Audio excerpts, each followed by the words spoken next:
Welcome to the Good Days Academy podcast. I'm Maria, a virtual assistant, project manager, and social media manager, here to help you launch and scale that VA business you've been dreaming to have. If you're ready for expert advice on virtual assistant services, marketing, productivity, and work-life balance, you are in the right place. Let's create brighter days together, one episode at a time. Hola, amigas. Welcome to the Good Days Academy podcast. Today's episode is all about getting you from dreamer to doer. We're talking about starting your very own virtual assistant business in 2025. Whether you've been thinking about ditching your 9 to 5 or just want to make some extra cash on the side, this episode is gonna give you the ultimate step-by-step guide to get started. Empecemos. Step 1, pick your niche. You need to decide what kind of virtual assistant you want to be. Are you a social media whiz? Love admin tasks? Obsessed with project management? Decide first what services you want to offer, then pick a niche. Picking a niche will help you stand out and attract the right clients. Now, I wasn't sure about this. I was sure about my services because I based my business on my job experience. So I've been working as an account manager for the last 3 to 4 years. And I also had some experience as a social media manager back when I was living in Colombia. So I love both things. So I knew I wanted to be an admin girl and I knew I wanted to be a social media manager for people because I love that. And at the moment, I wasn't creating a lot of content and I was missing that part. So I knew the services that I wanted to offer, but I wasn't sure who my ideal client will be. I just knew that I wanted to work with women, which was what I started advertising. And that's completely okay because you can just decide or you can continue shaping who you want to work with down the road. So don't overthink it. Just think about who you want to work with and that's it. It doesn't matter if at the beginning you're not very specific. I wasn't. And now, even now, actually, after a year and a half, I have clients from all different type of niches. Like I have 2 financial girlies, I have a therapist, even have a Montessori childcare. Like I just know that I want to help with. That's what matters the most to me. So here's your action tip for today. Write down your top 3 skills and figure it out which tasks you enjoy the most. And that's all. Just do that. Even if those are tasks that you've never done before, but you're like, oh my God, I would love to do this. Write it down. Even like make 2 columns. In one, put, these are the 3 things that I love doing, that I'm currently doing. And then in the other column, be like, and these are the things that I don't do. I have no idea how to do, but I would love to try it out. Step number 2, set up your business. And this was so much fun to me. No need to stress. Setting up your VA business doesn't have to be too complicated when you're just starting. You will need a business name, an email, and a way to get paid. So it could be PayPal, Stripe, whatever it is. I personally use Remitly because I really like that app, but you can use whatever you want. If you want to get fancy, you can set up a simple website, but that's optional. You don't have to do it. However, that was actually the very first thing that I did was starting creating my website. I remember that I didn't even have a name at the moment. I just started creating it because I had a very clear vision about how I wanted my brand to look like. And I also, as I said before, I already knew what type of services I wanted to offer. So I just started putting some things up there, but the information just comes to you. So just start with something, just pick one thing and start with that.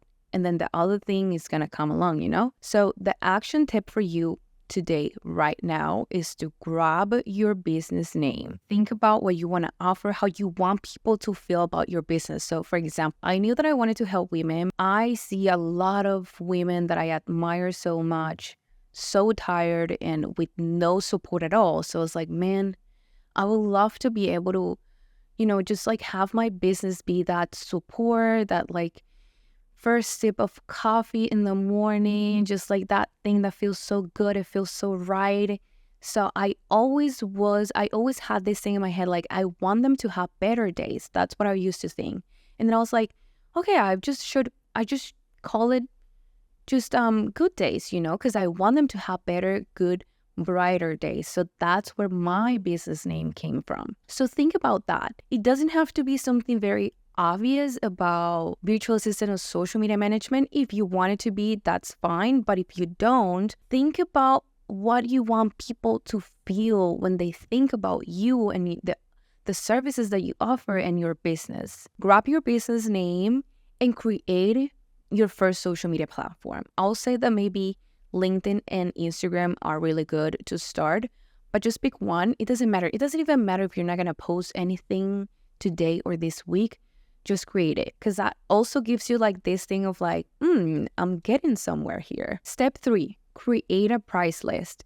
And this one, I think it was one of the hardest things to me because I had no idea how much to charge.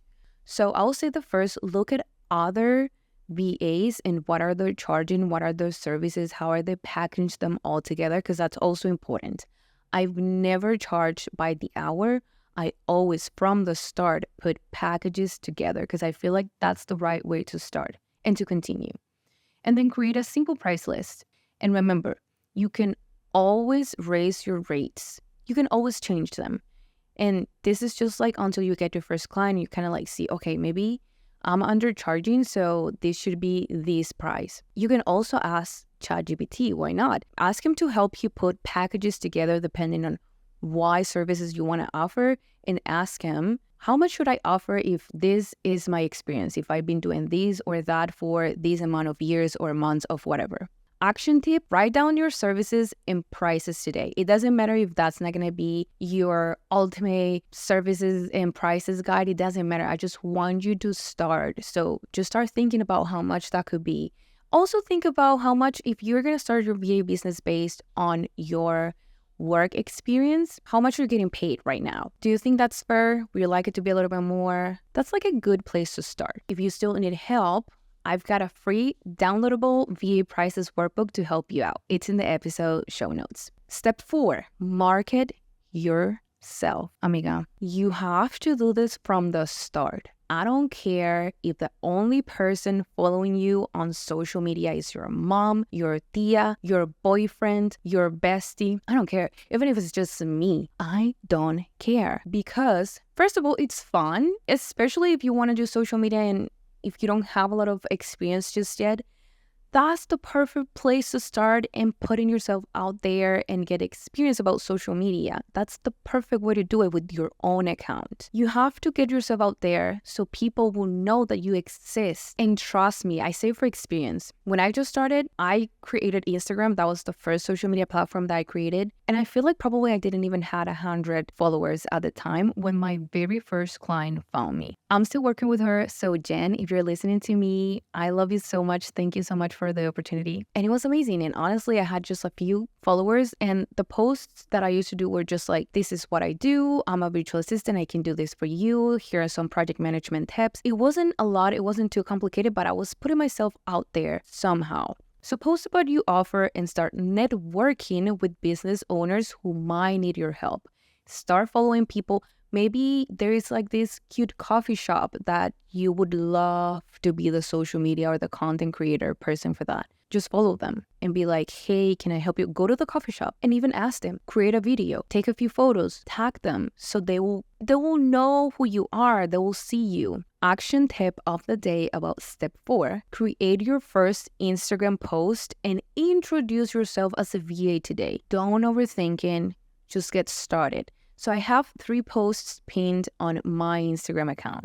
You can look at those and be like, okay, this is what I can say. You can even like do pretty much the same design, whatever it is that you want to do, try to replicate it. And it doesn't have to be me. There are so many VAs, so amazing and creative. Follow them and replicate. Put your own little magic touch, because we are all special in our own ways. Don't make it too complicated because it doesn't have to be. It's not actually. So yeah, that's it for today's episode, amiga. Now you have the exact steps to start your virtual assistant business in 2025. You need more help? Check out my VA Starter Kit in my Etsy shop, packed with resources to make this journey easier. Don't forget to subscribe and let's create those Friday days together. Ciao! Thanks for listening to the Good Days Academy podcast. If today's episode gave you the tools you need to grow your virtual assistant business, subscribe, leave a review, and share it with others.